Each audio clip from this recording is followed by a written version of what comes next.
You're listening to the Cantina Cast, your home for thought-provoking Star Wars talk. Join Albert and Jonesy in breaking down the latest news, trailers, movies, and of course, your favorite characters from a galaxy far, far away.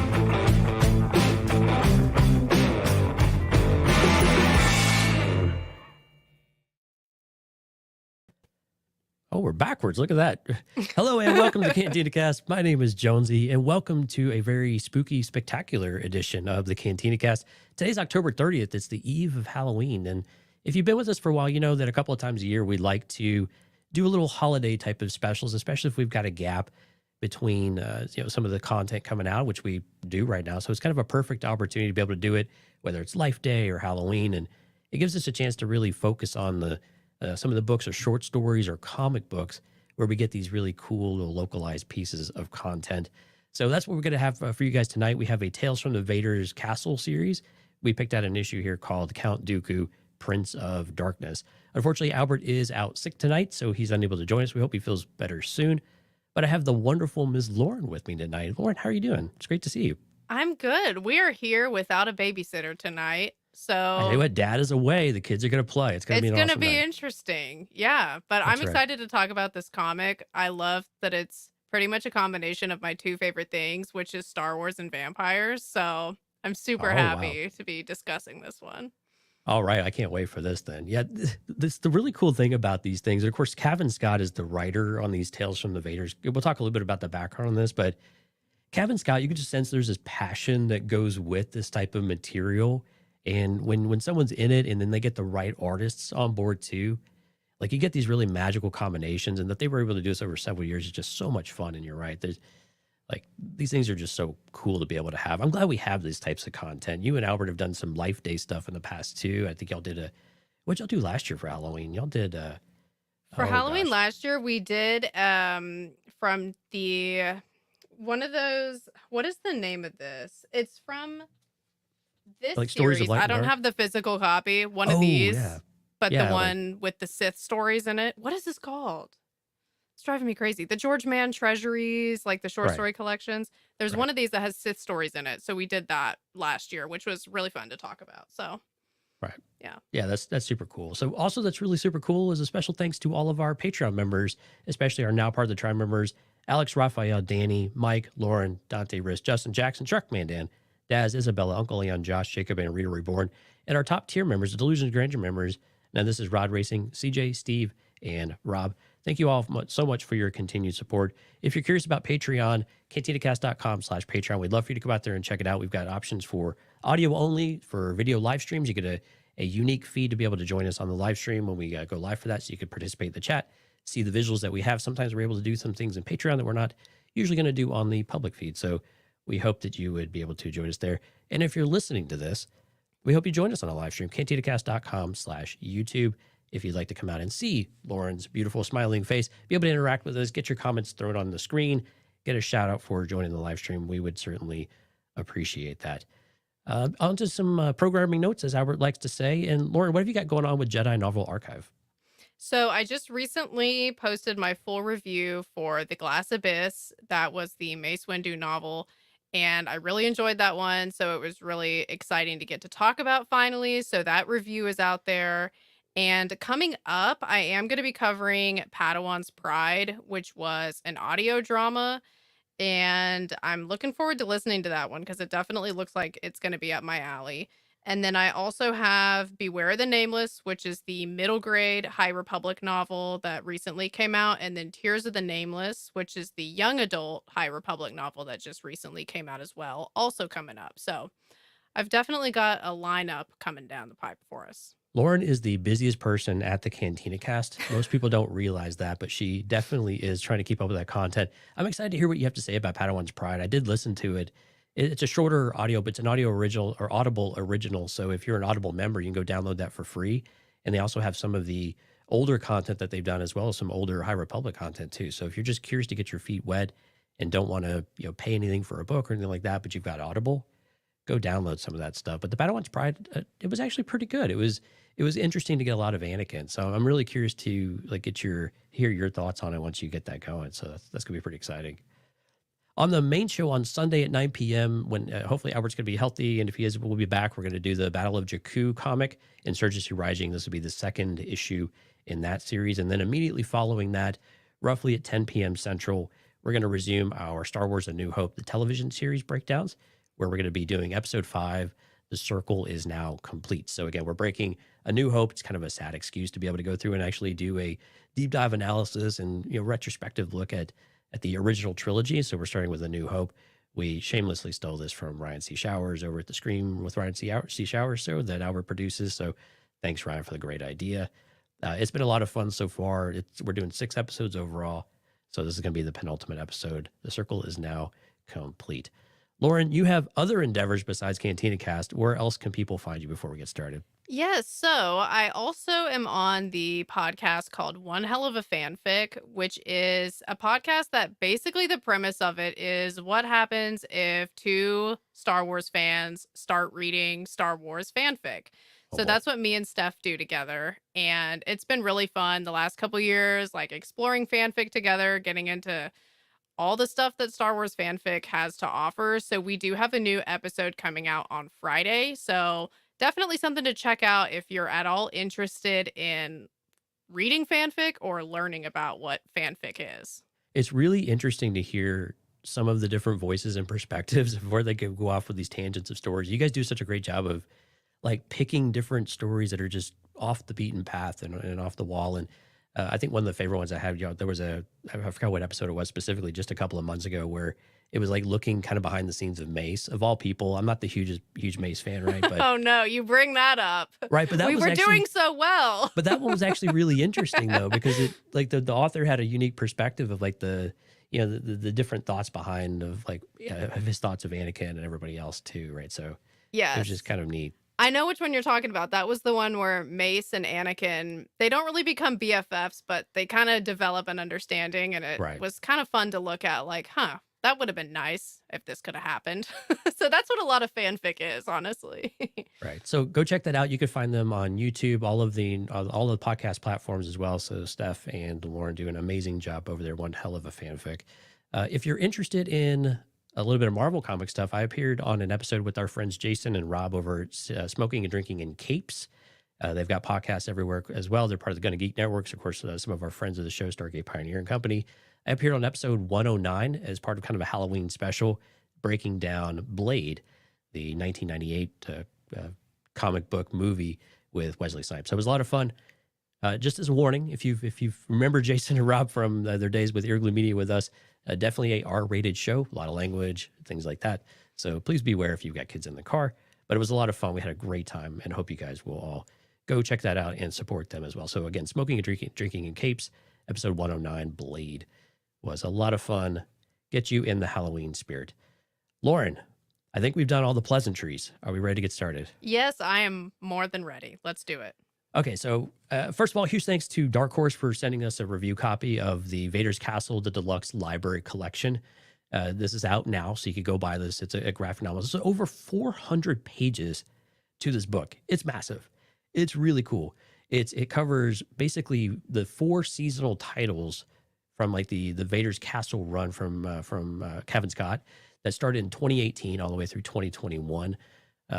This was originally published under the Star Wars Adventures line under IDW. If you remember, IDW had the license for kind of the younger reader comic books before Dark Horse got involved. Of course, Marvel's been doing more of the adult stories. But what's really cool about this series, though, it's more of a kind of a spooky campfire ghost stories type of vibe.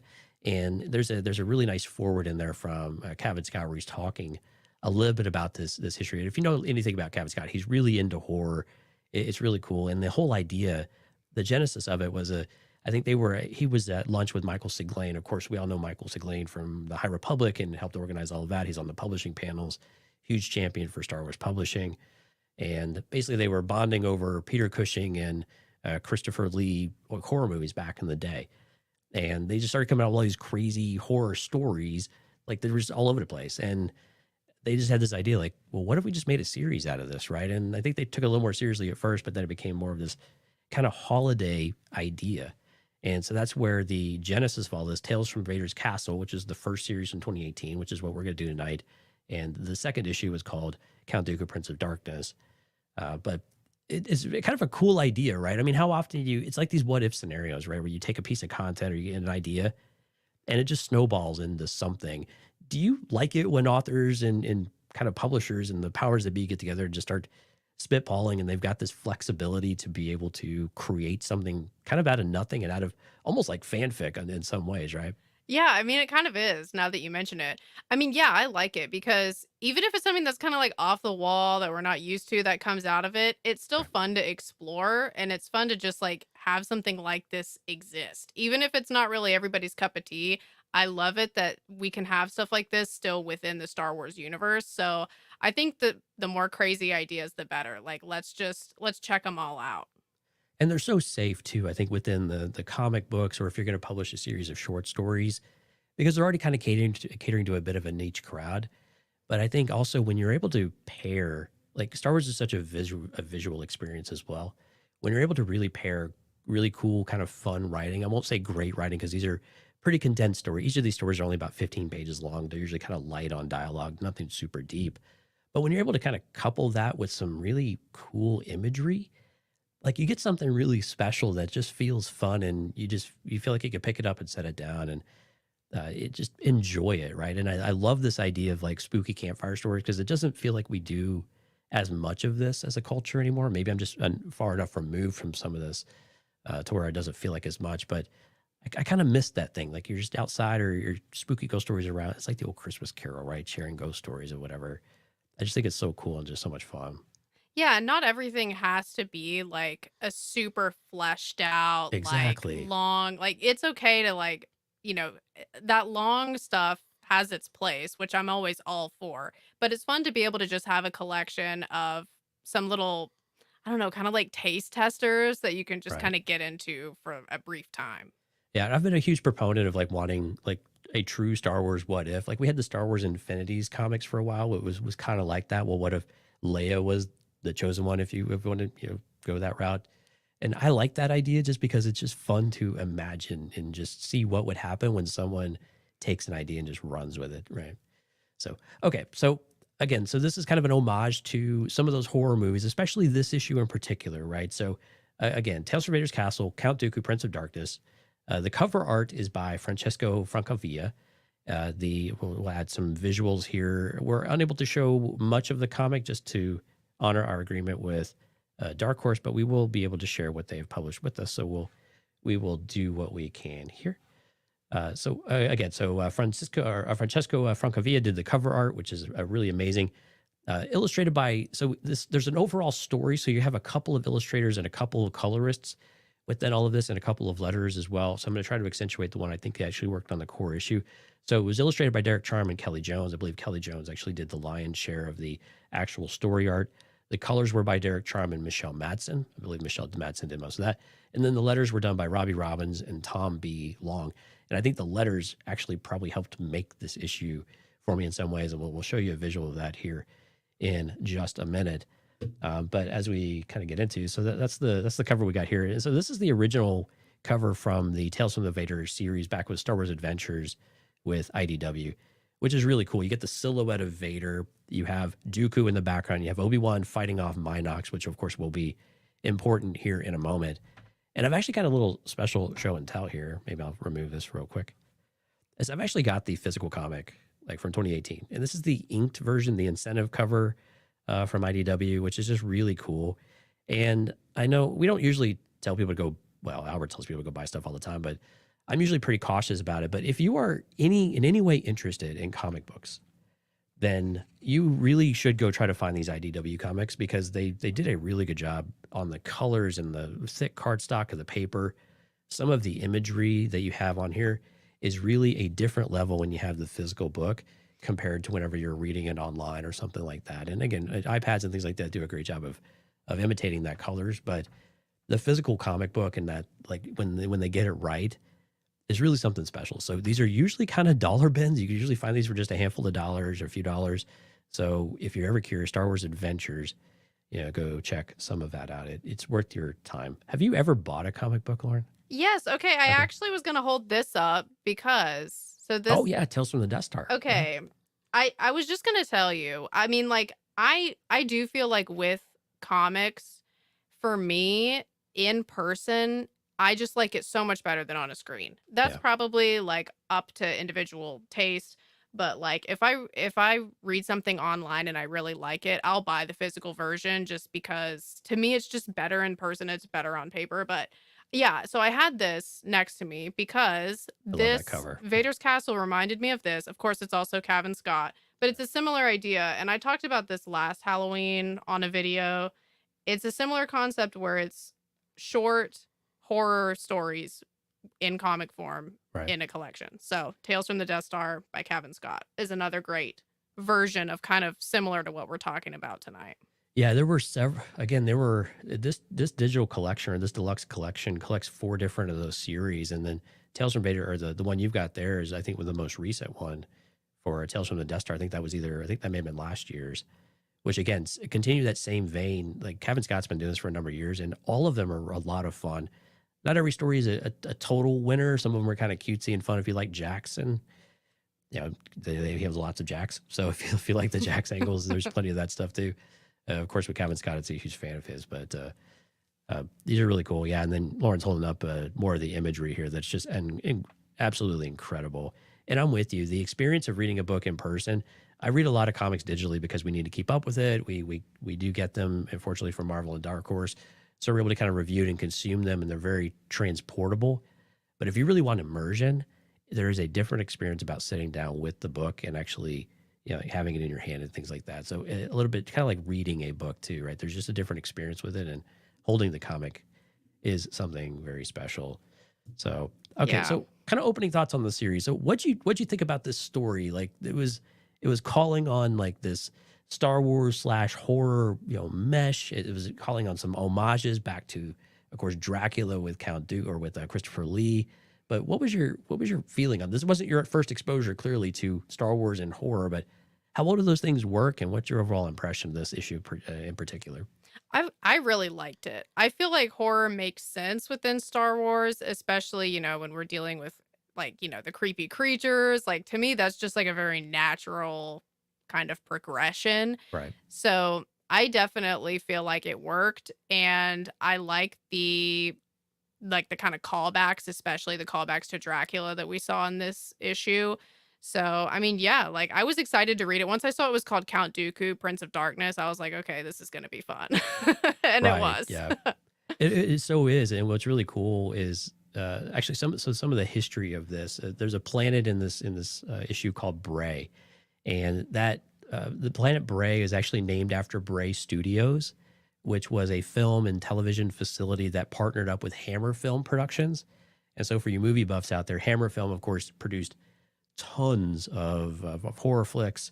Bray was with them a lot, much of those steps of the way. And of course, Hammer is who Christopher Lee worked with on Dracula, Prince of Darkness. So sound familiar? It's because it's exactly that. And I think they captured that homage just absolutely perfectly, of not only capturing as much as Obi-Wan's drawing in this issue was kind of hit and miss, like the way they drew Dooku, like in the normal moments, as well as kind of the shadowy moments, as well as this crazy moment like we got for the title card, absolutely bangers. I mean, just absolute bangers for the art. And it firmly encapsulated that historical aspect of it, the weirdness of Christopher Lee, but also that hauntingness of Christopher Lee that he brings to the table, and putting that on the page and capturing the page. I think it was what probably made these issues, or this issue in particular, like really, really work. And I love it that the issue that the image that you grabbed for the title card, I love it that it's pretty much just like an exact, like, not, I won't say replica because it's still obviously supposed to be Dooku, but very, very similar to that famous image of Dracula with his fangs out, like that's still from the movie. It's exactly that image. So that made it really fun that they used the art to kind of reference the movie visually as well. Right. And I like that not only the art, but the lettering when they had like Lord Ravna, and it was like this dark blood red type of bubble in text and a very unique font. And then Dooku adopts some of that too once he's infected. there's just a lot of fun. And like it really brought you into it and felt different and kind of added to that horror aspect of things, even though it was still a bit light. Did you have any nightmares after reading this, Lauren? Just gotta ask. No. Because Albert told me I freaked him out with the title card when I sent it to him. That's hilarious. No, I did not have nightmares. Not this time, at least. Not this time. All right. Well, I'll try harder next time. Okay. So again, so the general story is we have how the Tales series overall is kind of set up is you have these characters that crash landed on Mustafar, and they're kind of journeying to Vader's castle to take refuge. And so as they're going along the way, they're finding hardships and all of that, and they tell these ghost stories kind of along the way. It just kind of at random, it kind of seems like, but it's kind of a cool context. It kind of bumps you in and out of the story, and that's why we have different artists and different colorists on this as well. So this one is kind of centered around Obi-Wan Kenobi and Adi I never pronounced her name right. Is it Adi Gallia or is it Adi Gallia? I thought it was right? Adi Gallia, but it happens to me so much where I find out like 10 years later I've been saying someone's name wrong. So you know what? I'm going to go with you. I think it's probably Gallia, so we'll go with that. We also have Commander Cody in this one, and we have another clone trooper. His name is Peel. And so they get a call for a distress call to investigate and call for help. And they also think there's rumors of separatist activity on this planet Bray, which is also dubbed the planet of eternal night, according to our narrators. And like we said, it is kind of based on some real life stuff as an homage, which was a really nice play there.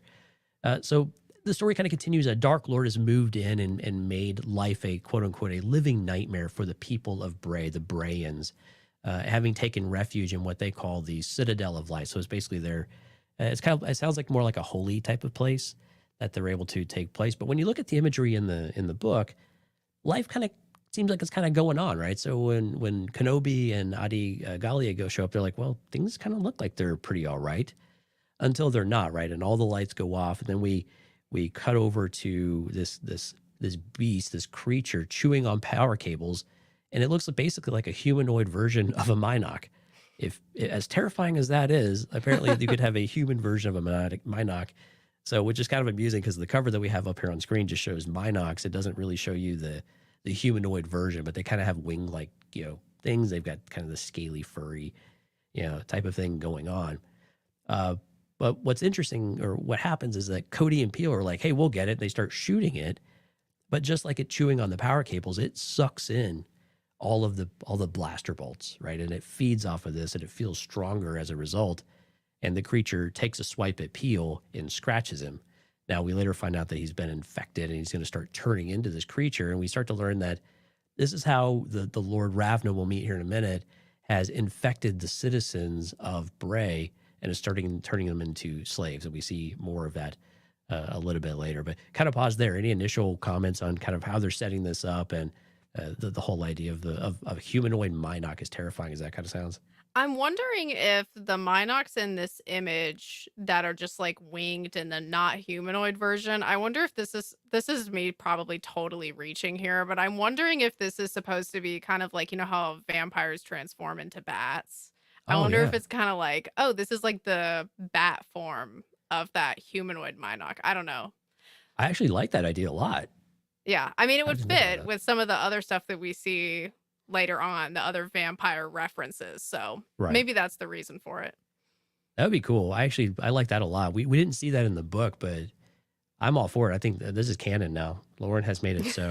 I'm deemed all it. for it.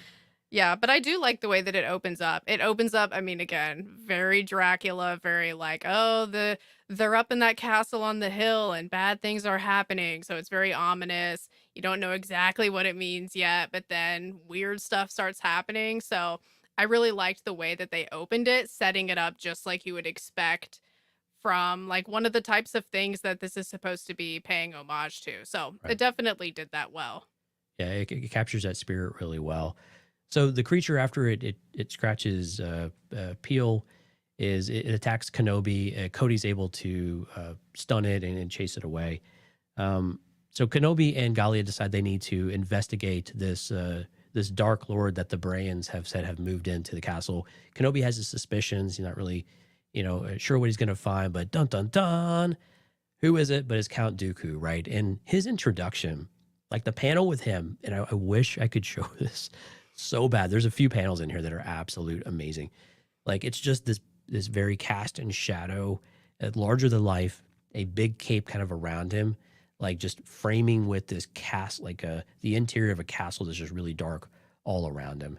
And it's just such a great introduction. It feels like Dracula, how you would expect to see Dracula in maybe more modern setting with the least use of lighting and all of that. But absolutely brilliant introduction for Count Dooku. I think this was a spot on way to bring him in and feel like it's capturing those old movies in particular. There's a lot of great, like just single, like you could just take an image like that out of the comic and it would be a great image of Dooku. There's a lot of images like that in this one. Absolutely. And so we then we're introduced to Dooku's gracious host, the Lord Ravna, Lord of Darkness, who is a giant kind of bat-like creature, but he's supposed to be more captured like a Mynock, but he has the wings like a Mynock does. So he almost looks more bat-like than Mynock because, again, he's got more of a humanoid head, and you'll see him here in just a moment. So you see a little bit of that. And when he comes out, Obi-Wan ignites his lightsaber, and he's going to attack him. And one of the cooler pains is that you actually seen Ravna feeding off of Obi-Wan's lightsaber to where it's actually like phasing out and shifting and stretching. It's like a glitch, right? That's going on. And he's actually devouring the light from Obi-Wan's lightsaber. Never seen anything like it, but it was a really cool panel. That was cool. It did make me nervous at first because after reading some High Republic stuff, I was like, oh no, we cannot have any lightsaber. Anything that kills lightsabers is not good. But thankfully it ended up being okay. You might be a little jaded and worn down by the High I'm Republic. a little jaded, yeah. Right. So so Ravna takes down Kenobi with ease, right? And he's got Kenobi kind of pinned down, and Adi Gallia goes up behind him and she's ready to strike him down. And then all of a sudden Dooku just unloads on her with Force lightning, and it catches Ravna's attention. He's like, I guess it's the first time that he's seen Dooku's power, and he's like, wow, such power. And Ravna's like kind of rethinking some of their deal, right? But this is the first time he's seen it. We start to learn a little bit more about their bargain, right? So Dooku and Ravna have an agreement to where if Ravna will help destroy the Jedi for Dooku, he will allow him to basically roam free and feed on the clone army and take over the army from the inside, right? They'd infect one and it just spreads like wildfire. And of course, from Dooku's perspective, this is the way to end the Clone Wars and unite the galaxy, right? But Ravna starts to have some other ideas. He's like, well, no, I can unite all of you under my banner, under my name, and decides to lash out and scratches Dooku as a result. I did laugh at how quickly Ravna was just like, you know what, never mind. Like, this plan fell apart so quickly. Yeah, it did. And then we get to the page, and we can share this page here from the preview. And I've got some close-up images here. But basically, so Dooku turns almost instantly. We have a super battle droids asking, like, are you okay, sir? And I don't know what Dooku's on now. He's looking crazy. He's got this hiss going on. He starts feeding off of the battle droid almost instantly. But I love the art here. You got the really red glowing eyes. You could see the fur. It's almost like he's got like this almost furry type of skin. Like he's definitely transformed into this Mynock type of creature. All of the teeth are jagged, and they're not like vampire type of fangs, but just like fangs everywhere, kind of like we have in a Mynock, very, very similar. But this imagery here with Dooku, this is where I was like hook, line, and sinker. I'm like, I'm all in. Like, if it wasn't enough, the introduction of Dooku, like seeing him transform into a bat or something like the Star Wars version of a bat, I was like, this is incredible. Like, I'm all on board with this one. It's a cool touch too that they feed on energy, like from the droids, from the blasters, and from lightsabers. Unfortunately, it's a way to not get too graphic, but still be able to get the message across, right? Yeah, and it's like taking the whole idea of like having to feed on some kind of life force, but putting it in a Star Wars context that still works. Right. So I feel like it still fits really well, but still, you can tell where the inspiration came from still. Exactly. And so in the next image we have here, of course, we see Dooku kind of finishing off the battle droid. And this is where I was talking about the lettering and some of the bubbles here with this blood red with an even darker red background in the bubble. When you see Ravna talking, he says, "I trust you fed well, child of Ravna," right? So he's got him in his, as soon as he infects them, they all become slaves to Ravna effectively. And even Dooku's bubbles now go to that same red, not necessarily the cool font that Ravna's got. But Ravna goes and says, quote, "Then the honor of recruiting the generals shall be yours, the Jedi and the Sith finally united in my service." And Dooku answers, "At once, my lord." So clearly under the influence, Ravna going to bring all of these powerful Force users now that he's equated all of that to them. And Ravna will effectively be unstoppable in this format if he were able to get some of that. But did you...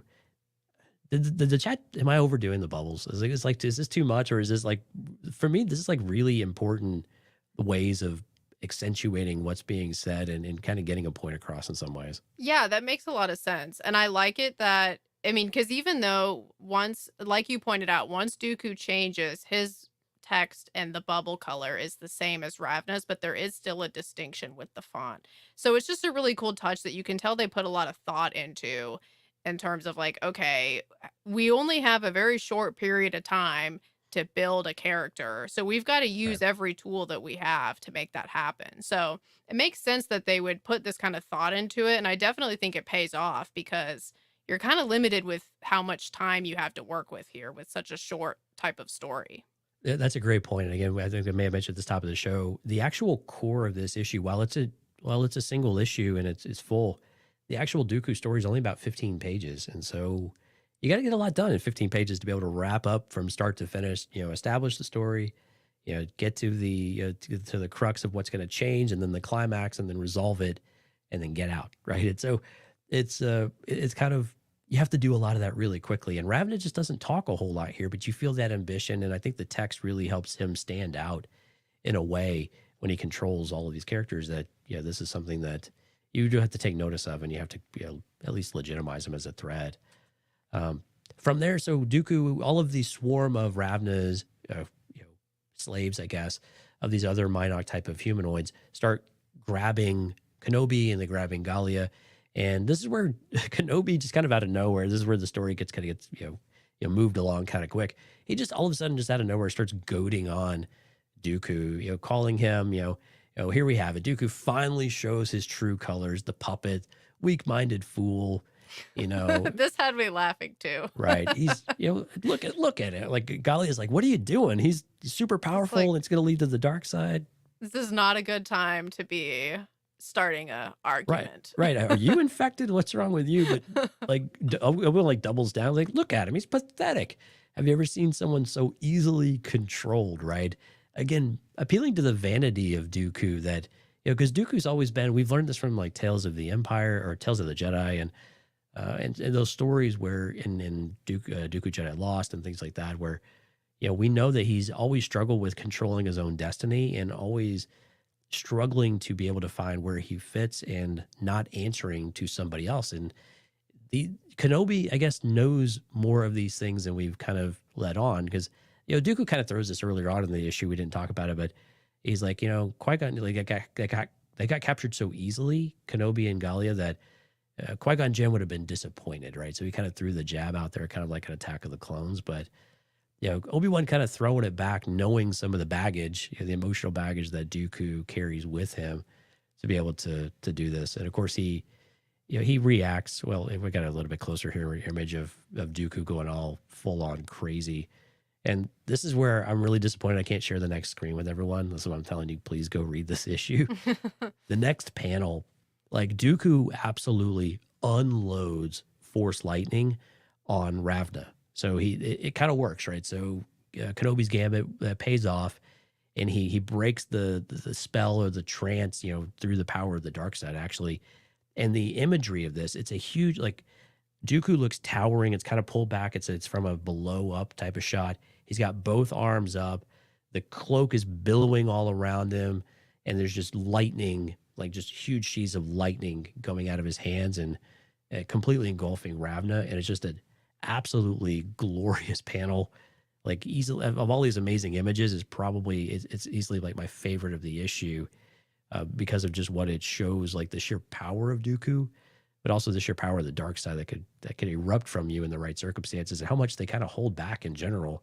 But right now he doesn't have that governor in place under the control of Ravna. Yeah, that image definitely gets across that very powerful. I mean, once again, we have another quick turnaround, which I Right. mean, it's hard to complain about because, like you said, we only have 15 pages, so we gotta get it moving. Right. But I mean, we got another quick turnaround, but that panel really does a great job of emphasizing, like, this is pretty much finished now. Right.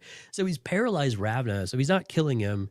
He's kind of holding him in place, and he's telling Obi-Wan and Adi to, hey, you need to destroy him, do something, bring the castle or the palace down on him to basically bury him. And so Obi-Wan and Adi Gallia they're able to use the Force. Together, all things are achievable. Like that, some of that text was a little out of place. I don't know why we want to talk about togetherness all of a sudden, unless it was a parallel message of they're better with Dooku as well, kind of being a Jedi. Maybe there's some correlation there. I don't know. But they basically use the Force to bring the whole palace down. Now, they don't show us Dooku escaping, but of course we know he does. And presumably Ravna is destroyed because all of a sudden the power he had over all of the other characters, it's all released. Everybody goes back to normal. We see Peel go back to normal. Him and Cody are sharing high fives and smiles, and we see some of the population resuming their normal things. But of course, at the very end, in a very Night of the Living Dead type of homage, we have the hand coming out of the rubble at the very end. So clearly not dead as the issue ends. But how do you think about the ending, though? Like, I know we wrapped up kind of quick, but bringing everything down and just kind of released everybody from his power and service. Did that kind of work for you? Was it a little too fast and a little too much, even for a short story? I mean, I liked it. I liked that. I mean, it makes sense again, like if we're going off of vampire lore as the inspiration, it makes sense that once you kill the master, then everybody else is either going to die or they're fine again. So in this case, we went with they're fine again. So it makes sense, even though, it's quick and it's got a nice little bow put on it. It still makes sense for what they're drawing inspiration from. I am wondering though, what you mentioned about the whole like together thing. I'm wondering, like, I also was kind of like, what is this about? Do you have like any theories about what they were getting at with that little part? I really don't know. I kind of think maybe Obi-Wan was talking about, even as much as Dooku is kind of sinned, but Qui-Gon kind of believed him at one point. That was his master. Clearly there was some value there. Maybe, and again, they showed that they need each other in order to defeat a common foe. So maybe he was, again, there was also some context maybe early in the issue I left out too of, when Obi-Wan's goading him on, Adi Gallia is also saying, he's got the dark side. And Obi-Wan's like, yeah, these are going to lead to the dark side. No big deal, whatever. Look how he's a badass anyway. So I don't know if any of that was kind of playing into it as well as like, even though he can channel all of this, we need each other in order to truly end the war and do amazing things. I don't know. It was almost like an after school special at the very end of like, together we can do it all. It felt out of place. That's probably the only part that didn't work for me in the comic was just the way that they tried to bring that together. Like at the beginning of the issue too, I think they were talking about, I think Obi-Wan called out Adi Gallia for having some cynicism too, because when they were called in there, Obi-Wan's like, we're trying to help out these people. And under her breath, Adi Gallia says, it doesn't harm that it's, we're out here because it's a, potential separatist threat. Right. So again, that dissension in the Jedi Council of being sent, like, what are the motives for doing the right thing? It's convenient to do the right thing whenever it's playing into the kind of the war aspect of things. This takes place during the Clone Wars, if that wasn't clear. So I don't know if it was trying to tie that beginning part together as well. It seems like that could be possible. That's a good point. I went ahead and just pulled it up on my end because I was like, let me just see. So, and something else about this that also threw me off is I kind of had a hard time telling who was talking. Is it Dooku talking to Kenobi? In which part? During the together part, because it's like you see Dooku talking about the power of the dark side, and then we cut to Kenobi is talking to someone. Was he talking to Adi Gallia? I think he's talking to Adi, yeah. Okay, that makes a lot more sense. Because when I read this page a couple times, because I was like, who is he talking to? Because it mattered. It's like, if he's talking about this with Dooku, then that's like weird. I think it's while they were running, since they were off screen, they used the little rectangular chat, the the narrator type of bubble. But so I think that's what was going on. We were being clued into their conversation as they ran out of the castle. Okay. Yeah. And that makes sense now that you're saying that. So he says, as I always tell Anakin, together we can do anything.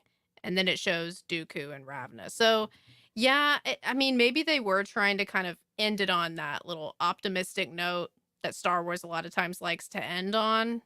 Right. And they're like, how can we get this optimistic note? So they're like, together we can do anything. That's pretty solid. But everything is yeah, a teachable moment, I guess. Yeah, every it felt a little out of place, but that's okay.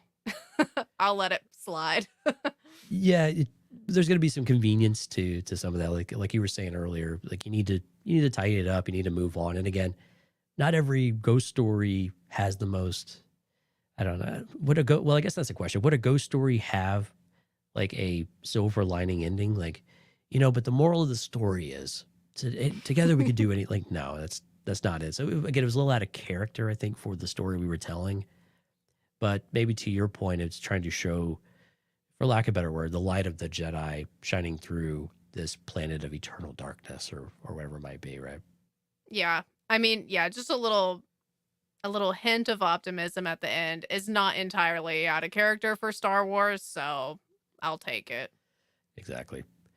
So that's Tales from Vader's Castle, issue number 2, Count Dooku, Prince of Darkness. Again, a huge thanks over to Dark Horse for hooking us up with a review copy of the deluxe collection so we'd able to do shows like this. So thank you so much to them for doing that. We hope you guys all enjoy this as well. Overall, though, a good issue, right? A fun issue. One of many great stories. I've got a really cool one behind me where you get like really crazy looking Anakin from a later series, The Ghosts of Vader's Castle, which was a kind of a cool line too. So, but a pretty cool story. Overall, if you had to kind of rate this as just even as a fun book out of 10, what would you give it? I would say, I don't know. I would say, well, I guess it depends on how exactly you do your rating system. I would say maybe a 6. Like, I enjoyed it a lot. Is it like the best thing I've ever read? I don't know, but I really enjoyed it. I had a lot of fun with it. I enjoyed it playing with vampire stuff and Star Wars stuff and how exactly that would work together. So to me, like a 6, that's like a pretty good rating for something like this, I think. But what about you? Yeah, I think if you were stacking it with canon and stuff like that, I would probably rank in that same one. If I'm kind of isolating it as a kind of a one-off what if type of story, I'm probably closer to like 7.5, or maybe like 8, something like that. The imagery of the book probably gets me more than the writing. If there was a little bit more to the writing, and that's not a dig against Kevin Scott. I think it's keeping the story going. You gotta move it really fast. There's not a lot of time for really deep dives like we like around here. But I think coupled with the story that we got with the imagery, though, if you kind of look at it by itself, it's probably a little bit higher score. But if I'm grouping with everyone else, I think I'm right there with you. It's a fun read, not required, but just a lot of fun, especially if you just want to get into the spooky spirit, so to speak. Yeah, definitely for anyone who likes a little bit of creepy, anyone who likes classic horror, anybody who likes vampires, I would recommend it to that kind of a reader who I think would probably have a good time with it. Yeah, so there you go. So again, if you want the whole collection, you can go find that through Dark Horse, over 400 pages of content.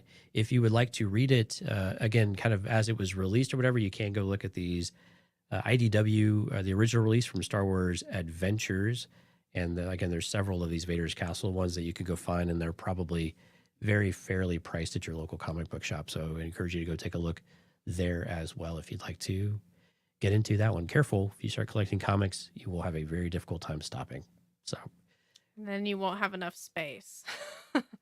That's solvable, sort of. No, it's not, because it's not solvable. Yeah, it's solvable for a little bit, and then it gets to be not solvable. Right, yeah. Then you start making concessions. Okay, I don't know what to do with this stuff. Hey, something we don't take lightly around here, we don't make concessions on, are amazing people that come out to the live stream. We could say thank you to a few folks for us, Lauren.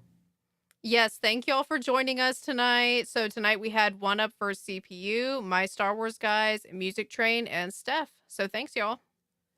Yeah, thanks for everyone for coming out. We really do appreciate it. Again, if you're listening to this, thank you so much. KTDcast.com/YouTube if you'd like to come out and join us on the live stream. Again, we'll be back Sunday. Hopefully, Albert will be feeling well. We'll do a double header out there on Sunday for doing Insurgency Rising issue 2, and then we'll continue our A New Hope series as well.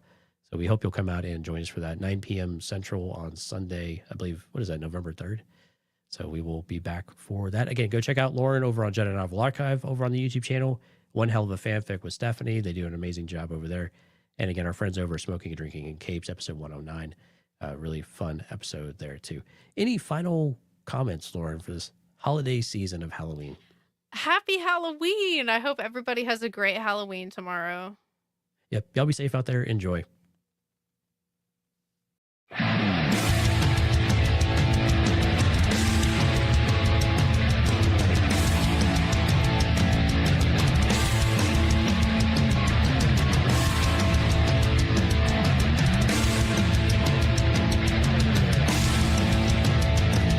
You're still listening? Wow, that's amazing. Well, I'm here to give you the disclaimer.